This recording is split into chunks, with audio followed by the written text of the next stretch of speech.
मैं जो कुछ भी करता हूं आपके सामने करता हूं।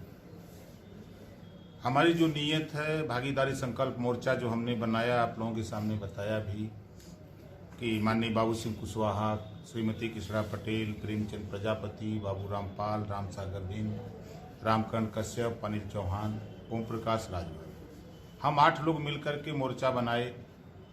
साल भर हम लोग चले। अभी 16 दिसंबर को पार्टी में माननीय ओवैसी जी को हम लोगों ने शामिल किया, जिसको आप लोगों ने भी चैनलों पर खूब चलाया। और प्रदेश में ओवैसी जी के आने से भागीदारी संकल्प मोर्चा को बड़ी ताकत मिली है। जो हम लोगों की सोच है कि देश में समान शिक्षा हो और निःशुल्क शिक्षा स्नातकोत्तर तक, इस इशू को लेकर के हमारे 9 दल के लोग तैयार हैं। दूसरा हम लोगों का है निःशुल्क स्वास्थ्य, गरीब कमजोर वंचितों को निःशुल्क स्वास्थ्य। तीसरा हम लोग घरेलू बिजली का बिल, जो घर में पंखा और बल्ब जलाते हैं, पंखा चलाते हैं गर्मी में, ऐसे गरीबों के घरों का जो बिजली का बिल है 22 में सरकार बनाकर हम लोग उनका 5 साल बिजली का बिल माफ करना चाहते हैं। हम प्रदेश में रोजगार देना चाहते हैं। आज किसान आलू पैदा करता है तो उसका रेट 5 रुपया किलो हो जाता है। जब वही आलू अडानी और अंबानी जैसे लोग खरीद लेते हैं तो वो आलू का बनाते हैं चिप्स, और 20 रुपए का 50 ग्राम, मतलब 400 रुपया किलो। तो ये किसान के बेटे क्यों नहीं उस फैक्ट्री को खोल लेंगे? सरकार बना करके हम फैक्ट्री खोल करके चिप्स की हम 200 रुपया किलो बेचेंगे। अडानी और अंबानी का चिप्स नहीं बिकेगा, हमारा चिप्स हमारा किसान, हमारा नौजवान, हमारे लोग खरीद करके उसका इस्तेमाल करेंगे। इसके पीछे हजारों लाखों लोगों को रोजगार और नौकरी मिलेगी। गेहूं 19 रुपया किलो है, पिसाई 1 रुपया 20 रुपया हो जाता है। 4 रुपया 3 रुपये की पैकेट आते हैं थैली, पैकिंग करके 45 रुपया में रामदेव जी बेच रहे हैं। हम फ्लोर मिल लगा करके हजारों नौजवानों को रोजगार बनारस में दे सकते हैं। हम 45 रुपया वो बेच रहे हैं, हम उसको 30 रुपया बेचेंगे, तब भी हम युवाओं को रोजगार भी देंगे और उस आटे को हमारा गरीब कमजोर आसानी से खरीद भी लेगा, उसको सस्ता मिलेगा।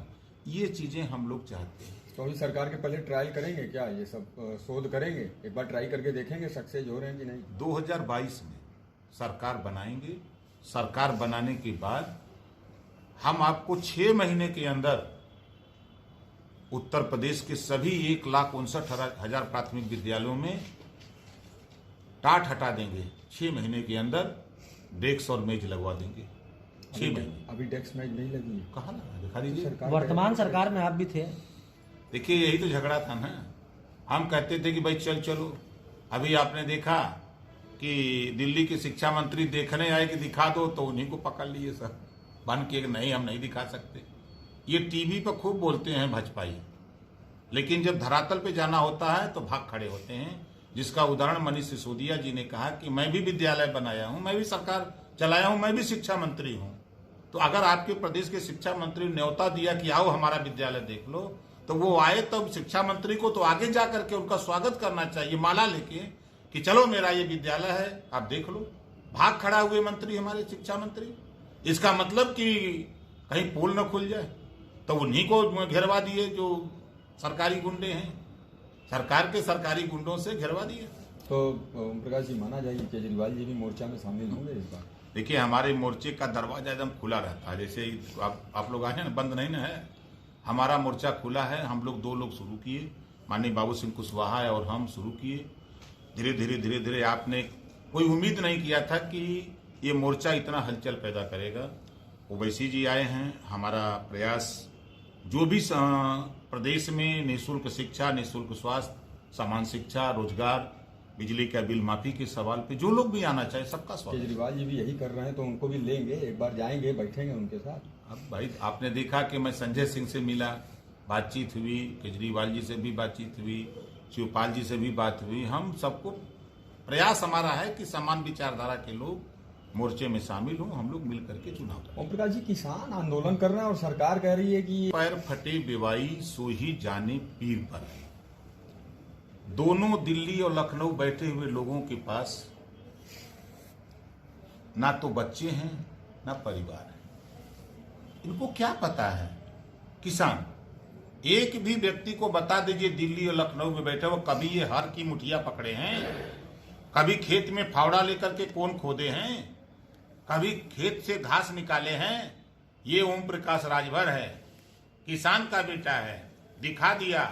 जब सरकार ने हमारा रास्ता नहीं बनाया तो उठा के फरसा हमने 300 मीटर सड़क भी बना लिया मिनिस्टर की हैसियत से।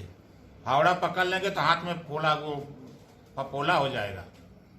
ये किसानों के साथ ये हिटलर शाही अपनाए हुए हैं। किसान कह रहा कि हमको धन दुगना न करो, ये जबरी कर रहे हैं। इस नाते कि कानून लोकसभा विधानसभा में, लोकसभा और राज्यसभा में पास नहीं हुआ, उसके पहले अडानी और अंबानी को इन लोगों ने जमीन एक्वायर दे दिया कि तुम यहां अपना गोदाम बनाओ। गोदाम बन के तैयार, उनकी बोरी सिल के तैयार, कारोबार दे दिया। राज्यसभा में आप लोगों ने देखा और दिखाया भी सबको। तो ये हिटलर शाही है पुलिस के बल पे कि हम विपक्ष को नहीं बोलने देंगे।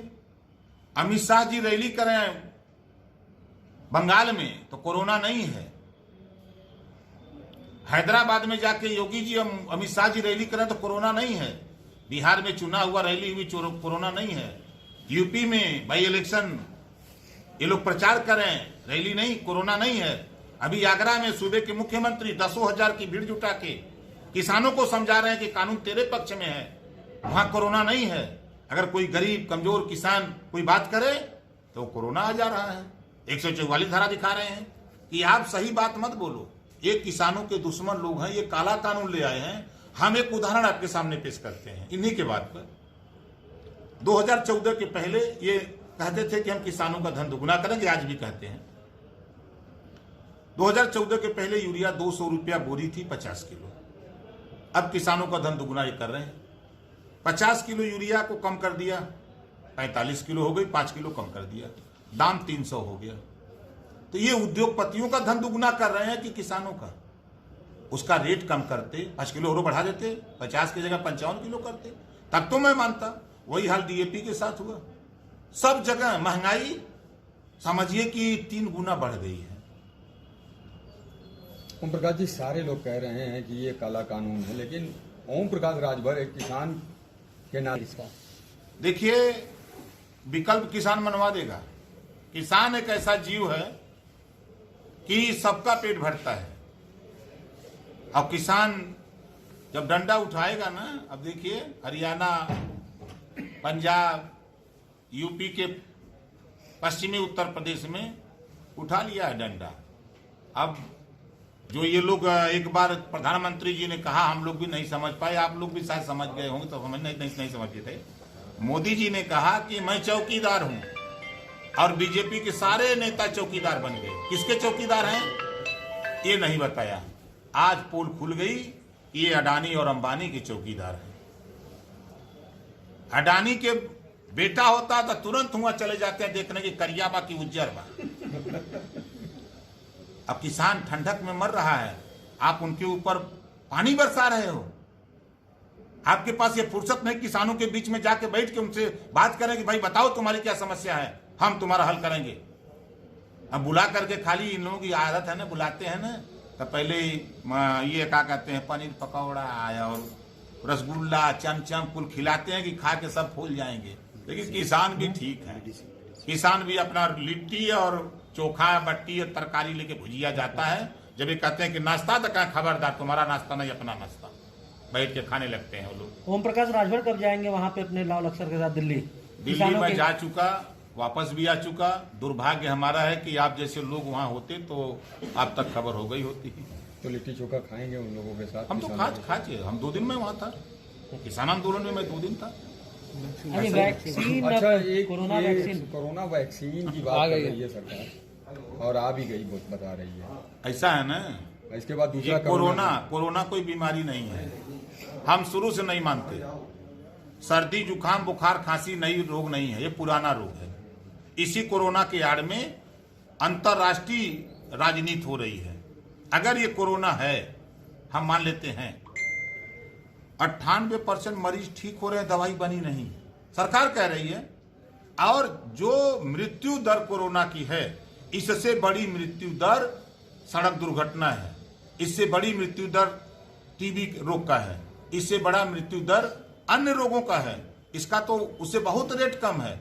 अगर ये कोरोना भयंकर है, एक्सीडेंट पहले रोको, टीबी रोग जो है उसको रोको, उधर ध्यान नहीं है जहां ज्यादा मर रहे हैं। प्रकाश जी, वैक्सीन है क्या ये तो? अरे ये वोट वाला वैक्सीन है, देखा नहीं? मोदी जी ने, अमित शाह जी ने, ये का नाम जेपी नड्डा ने कहा ना कि अरे बिहार के लोगों, वोट था, चुनाव होना था कि आप हमको वोट दो, हम तुमको वैक्सीन देंगे। चुनाव बीत गया, वैक्सीन खत्म, अब बंगाल देंगे। ये तो नेताजी कहे थे, तुम मुझे फोन दो मैं तुम्हें आ भाई तो जाऊं। ये लोग कहते हैं ना कि आप हमको वोट दो, हम तुमको वैक्सीन देगा, नहीं मर जाओगे। अब बिहार वैक्सीन नहीं देंगे फ्री में, अब जाएंगे नहीं वहां बंगाल। ये इतने डरानेबाज हैं। प्रधानमंत्री जी दलित का गोड़ पकड़ के धोते हैं, दिखाया आप ही लोगों ने। ये दलित के घर जाके भोजन करते हैं जब वोट लेना होता है, और लेकिन जब हिस्सा देना होता है, जब उनको अधिकार देना होता है, जब हाथरस में बेटी के साथ बलात्कार होता है, तब प्रधानमंत्री जी को, मुख्यमंत्री जी को नहीं दिखाई देता है। तब ये लोग अपराधियों को बचाने में लग जाते हैं। ओम प्रकाश जी, ओवैसी से हाथ मिलाने के बाद आपके समकक्ष जो नहीं, ओवैसी के हाथ मिलाने की वजह क्या? नहीं, ओवैसी से हाथ मिलाने की वजह क्या है? देखिए, इस देश में संविधान है, सबको अधिकार है। जब जरूरत पड़ती है कांग्रेस को तो मुसलमान से हाथ मिला लेते हैं। 40 साल कांग्रेस चली, सरकार उन्हीं के दम पे। जब बीजेपी को जरूरत पड़ी कश्मीर में, तो बीजेपी के लोगों ने अपनी बहन महबूबा मुफ्ती से समझौता कर लिया, सरकार बना लिया। समाजवादी पार्टी को जरूरत पड़ती है तो वहां समझौता कर लेते हैं, आजम खां को आगे कर देते हैं। बसपा को होता है तो नसीमुद्दीन सिद्दीकी को लाके वोट ले लेते हैं। अगर ओम प्रकाश राजभर के साथ ओवैसी आए, उन्होंने कहा कि हम उत्तर प्रदेश में निःशुल्क शिक्षा, निःशुल्क स्वास्थ्य, समान शिक्षा, हम घरेलू बिजली का बिल माफ करेंगे। ये हमारे साथ हमारी लड़ाई लड़ने के लिए जो दुख हमको है, जो बीमारी हमको है, वही दुख ओवैसी के भी समाज को है, कुशवाहा को भी है, पटेल को भी, चौहान बिंद किवट, मल्ला पाल, प्रजापति, नाई गुण, अर्कबंशी, बारी बिहार, सबको है। जितने दुखी लोग हैं, जिसके पास रोग है, सब रोग ठीक करने की एक ही दवाई, भागीदारी संकल्प मोर्चा। राजनीतिक पार्टियां बोलती हैं कि ओवैसी भाजपा का एजेंट है, आप क्या मानते हैं इसको? ये वो लोग कहते हैं जिनकी राजनीति जा रही है, जिनकी राजनीति जा रही है। एक बड़ा वोट है, 43% अति पिछड़ा वोट है प्रदेश में। 43% अति पिछड़ा वोट है और 22% मुसलमान का वोट है। अब 22 और 43 हो जाता है 65, बचा 35। अब 35 वालों राजनीति करने वाले जो बहका करके मुसलमान का, अति पिछड़ों का वोट लेते थे, अब उनको दर्द हो रहा है कि ओम प्रकाश राजभर तो अब 65 हो गया, हम तो 35 में कई लोग हो गए। समाजवादी पार्टी, बहुजन समाज पार्टी, कांग्रेस और भाजपा। अभी 35 में 65 तो हमारा है, 35 में बंटवारा है। ओम प्रकाश जी, अभी यही कहा, वो सही कहे हैं, चूंकि वो करें तो रासलीला, हम करें तो करेक्टर ढीला। वो कश्मीर में अपने बहन महबूबा मुफ्ती से समझौता करते हैं, सरकार बनाते हैं, तो वो तो अच्छा है। हम वही समाजवादी पार्टी उनसे समझौता करती है, वोट लेती है, तो अच्छा है। वो दामाद बनावे तो अच्छा है। बीजेपी के दो दामाद, मुख्तार अब्बास नकवी, शाहनवाज हुसैन, बीजेपी में मिनिस्टर हैं, दोनों दामाद हैं, हिंदू के बेटी से शादी किए हैं। हिंदू के बड़े ठेकेदार प्रवीण तोगड़िया अपनी बहन की शादी मुसलमान से करते हैं, तब तो वो अच्छे हैं। ओम प्रकाश राजभर शिक्षा के सवाल पे, रोजगार के सवाल पे, नौकरी के सवाल पे, बिजली के बिल माफी के सवाल पे अगर समझौता करते हैं तो भाई तो स्वाभाविक है कि राजनीति जा रही है ना। ठीक है, कह रहे हैं कि आप राजभर के असली नेता आप नहीं हैं, वही हैं। हम कहाँ कह रहे हैं कि हम नेता हैं? हम तो अति पिछड़ों के नेता हूं, सही है कह रहा है। हम अति पिछड़ों के नेता हैं, गरीबों के नेता हैं, वंचितों के नेता हैं। तो अनिल राजभर कौन है फिर? अब उनसे पूछिएगा, वो बताएं। नहीं, बता रहे थे कि वो ओवैसी उन्होंने तो यहाँ तक कह दिया है कि आपने जो महाराजा सुहेलदेव के नाम से जो पार्टी बनाई है, वो आपने नाम हटा दीजिए, वो नाम हटा दीजिए। और राजभर मतलब सुहेलदेव जी का भी नाम उन्होंने कलंकित किया है। देखिए, अभी वो बच्चा है, राजनीति में अभी बच्चा है, अभी वो सीख रहा है। अब क्या कहें बच्चा के, अब जो उसके समझ में आ रहा है, बच्चा कभी कभी अंडा बोलते हैं। अरे वो बच्चा अपने परिवार का है, बच्चा है, अंडा बोल देता है, उसको सब ठीक है। बच्चे को समझाएंगे। नहीं, बच्चा है, समझ जाएगा खुद है। बच्चा कैबिनेट मंत्री 13 बन गया महीने है। बाद समझ जाएगा बच्चा बच्चा। कैबिनेट मिनिस्टर 13 महीना कैबिनेट मिनिस्टर है बच्चा। 13 महीना कम से कम सार्वजनिक मंच पे तो बच्चा अगर नहीं, अच्छा है। हाँ? बच्चा अगर गाली दे रहा है तो सीख मिलती है ना। बच्चा अगर गाली दे